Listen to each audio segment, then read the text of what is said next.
전 시민 여러분들, 단양 군민 여러분들 안녕하십니까?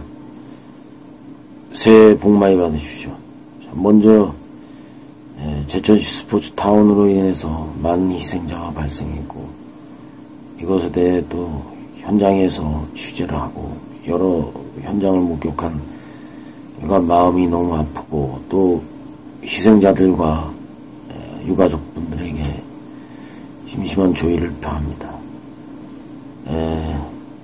헌정방송은 예의상 피해자들의, 희생자들에 대한 예의상 음악을 넣지 않고 조용한 분위기로 시민 여러분들께 그동안 궁금했던 점을 좀 자세하게 한 2단계 정도 더 들어가서 간단하게 이제 브리핑하는 입장에서 이제 해드리겠습니다. 먼저 가장 뜨거웠던 이슈가 이제 권석창 지역 국회의원의 갑질 논란 이러면서 대대적으로 언론에서 보도됐을 때,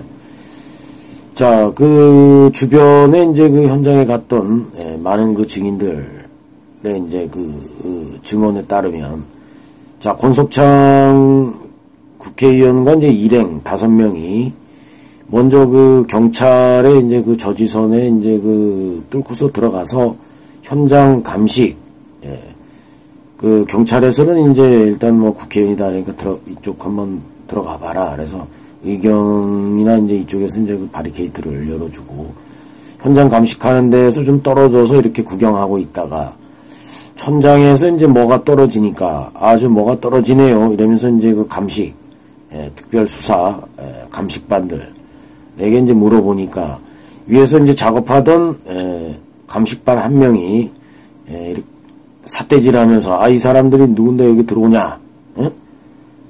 함부로 들어오면 안 됩니다. 이제 이런 식으로, 막 삿대질을 하니까, 권석창 의원이 지역 국회의원인데 이런 데도 못 와봅니까? 그래, 국회의원이면 다냐? 국회의원이라도 그렇지, 그래. 이런 데 함부로 들어오시면 안 된다.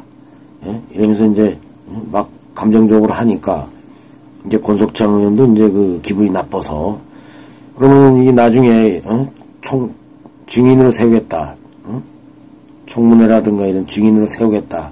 당신이 얼마나 감식을 잘하나 보자. 이러면서 감정 싸움이 있고 나서 이제 그 자리에서, 일단은 이제 쫓겨났다. 그러면서 이제 이 격한 감정이 생긴 상태에서 지청장한테 이제 전화를 했는데, 전화를 안 받아서 나중에 이제 지청장이 이제 전화가 다시 와서 통화를 하는 중에, 옷을 갈아입고, 하얀 옷을 갈아입고 들어가려고 하는 찰나에 이제 전화가 와서, 지역 국회의원이라고 얘기했지 않습니까? 배지도 있었고. 그런데 현장을 못 보게 하는 이유가 뭡니까? 이제 이 부분부터 이제 기자들이, 주변에 있던 기자들이 이제 몇 명이, 영상을 이제 하나 찍고, 여기서부터 이제 기사를 내보냈다. 요런 얘기입니다. 그래서, 처음에, 먼저 이제 들어갔다가, 감정 싸움이 나와서, 이제 지청장, 예전에 이제 익산, 국토, 지방관리청장 할 때 알았던 그 지역에, 인맥이 있던 이제 경찰서장, 인맥이 있던 이 양반한테 전화를 했는데, 구제중에 걸렸다가, 그쪽에 다른 이제 지켜보는 일부 수사관들이, 그러면 의원님 이러지 마시고 2명만 옷을 갈아입고 들어가십시오. 이렇게 해서 이제 가기 전에 전화가 와서 이제 통화를 하면서 지역 국회의원이 못 볼 게 뭐가 있느냐. 그런데 이제 여기서 이제 기승 앞에 기승 전결 중에 이제 기승은 자르고 전결만 이제 그 부분에서 권석창 의원이 이제 승질내는 부분, 이 부분에 막무가내로 들어가려고 한다.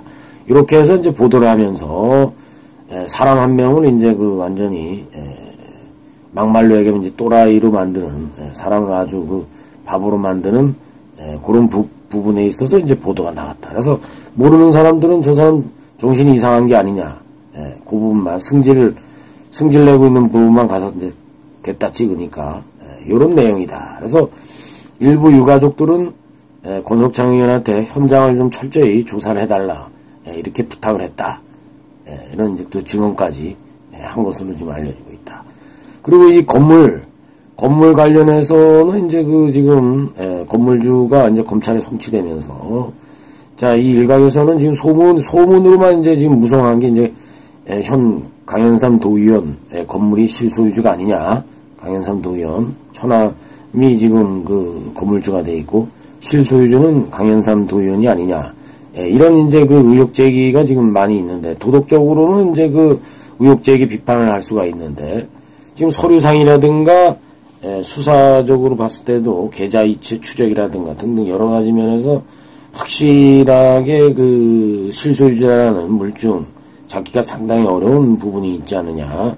자, 그래서 심증은 있는데 이제 막 확실한 증거가 없고 8층 9층도 2011년 12년 13년 거쳐서 증축 부분에 있어서는 제천시에서 이것은 그 합리적으로 허가를 낸 것이다 이렇게 이제 밝혔습니다. 그래서 그럼 어떤 부분이 불법이냐? 그래서 개축한 부분 테라스라든가 이제 이런 거를 올림으로 인해서 자 불법이 발생했다 이런 부분이고 자 그럼 도의적으로 이제 뭐 강현삼 의원의 실소유주가 아니냐 이러면서 이제 그 계속 의혹 제기를 하고 있는 것은 왜냐하면 자유한국당이고 자유한국당 도의원이 실소유주다 이러면 이제 이게 하나의 또 그림이 될 수가 있는 거고 거기다가 이제 강현삼 도의원이 충북도의회 소방건설이 위원회에 있기 때문에 소방서를 또 관할 충청북도에서 이제 소방서를 관할하기 때문에 막대한 영향력이 있는 게 아니냐 이런 이제 의혹 제기가 이제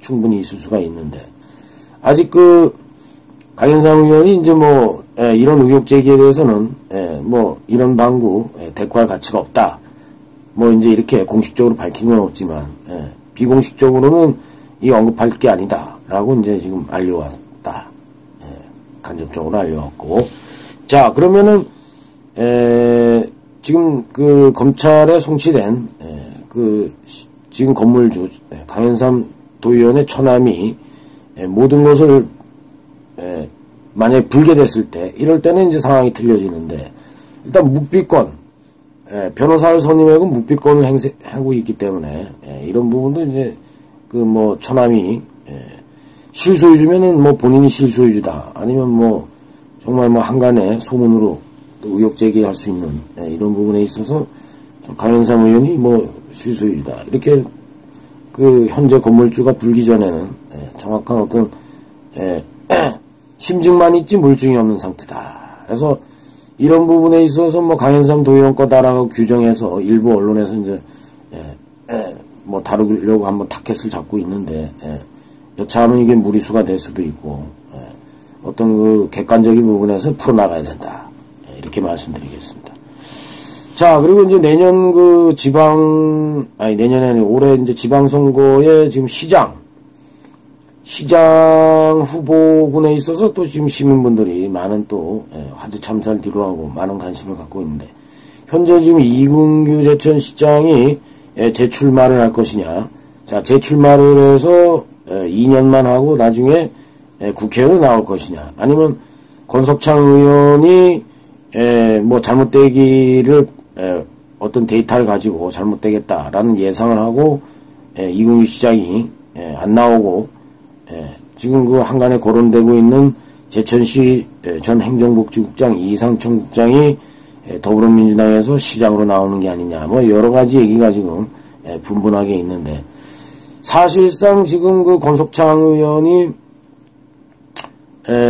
그 뭐 보궐이라든가 아니면 뭐 어떤 그 대법원까지 끌고 가는 부분에 있어서 일단은 오늘 그 올해 그 지방선거의 공천권은 지고 가기 때문에 자 5월 달까지 어떤 마지노선 넘어가면 보궐은 없다.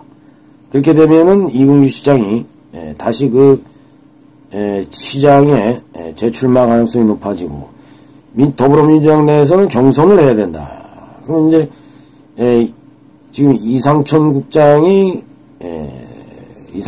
카드가 이제 자유한국당으로 갈 것이냐, 더불어민주당으로 갈 것이냐, 이제 여러 이제 관심 속에 일단 지금 한간에는 들어온 이제 뭐 첩보에 의하면 더불어민주당 쪽으로 조금 기울었다, 뭐 이런 첩보들도 있는데 이렇게 되면은 자 이근규 시장이 쳐놓은 거미줄에 걸릴 수도 있다. 그래서 이근규 시장은 이 당내에서 경선을 통해서 본인들과 어느 정도 경쟁 상태에 있는 사람들과 경선을 통해서 본인이 경선 이벤트로 승리를 해서 다시 시장 후보로 나왔을 경우에 지금 자유한국당에서는 외부 인재 영입설이 대두되고 있지만 확실하게 지금 인재가 나온 상태가 아니기 때문에 자 지금 뭐 지금 도의원 현 도의원 뭐 윤홍창 도의원이 이 지역을 뭐 넘어서 중앙당 쪽으로 뭐 한간의 작업을 하고 있다 뭐 등등 여러 얘기가 나오는데 일단은 자유한국당의 외부 영입에 인재가 없다면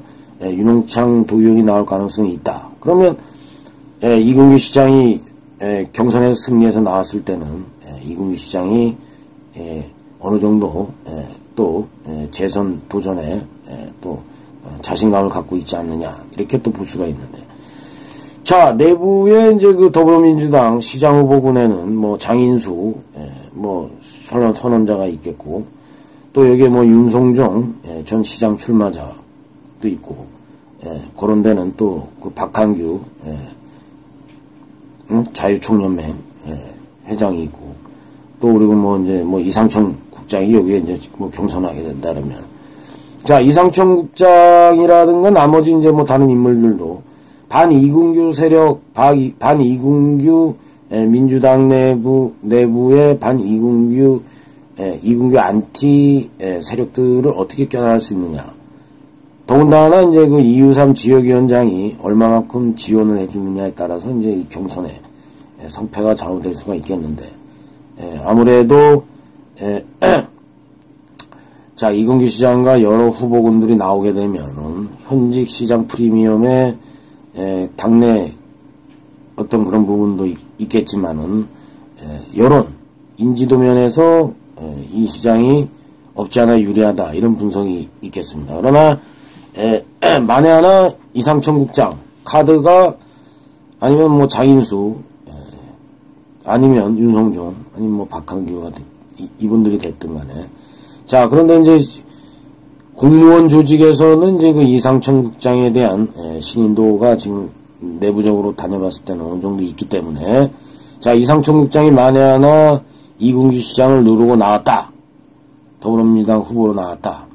이렇게 됐을 때는 자 이근규 시장은 정치적으로 정치 생명이 이제 끝난다고 볼 수 있고 여기에 이제 자유한국당에서 어떤 인물이 나올 것이냐 외지에서 데리고 왔을 때 이상청 국장하고 붙었을 때 어떻게 될 것이냐 이상청 국장이 이제 지역 또 이런 프리미엄 이런 것으로 또 유리하게 또 전개될 수가 있고 자 이상천 또 행정복지국장이 자유한국당으로 이제 가게 된다. 근데 이것은 이제 조금 지금 분위기가 권석창 의원이 이상천 국장을 부를 것이냐 아니면 이상천 국장이 권석창 의원한테 나이로 봤을 땐 지역 후배이기 때문에 또 수그리고 들어갈 것이냐 수그리고 들어갈 수 있는 또 이런 여건도 안 되는 거고 자 그렇다고 권석창 의원이 적극적으로 러브콜을 할 수도 없는 상황이에요. 왜냐 자 권석창 의원도 나름대로 이제 본인이 보는 어떤 캐리어 기준이 있고 또 인맥 이쪽으로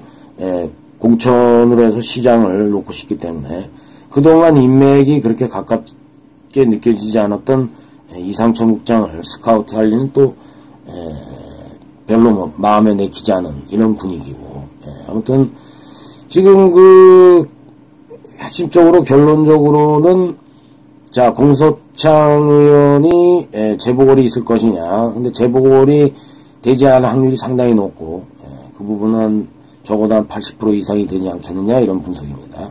자 그래서 재보궐은 없고 권석창 의원이 자유한국당 공천을 쥐고 간다. 이렇게 됐을 때 자 이근규 시장이 시장직을 출마 안 하고 쉴 것이냐 카드를 버릴 것이냐 이렇지는 않을 것이다.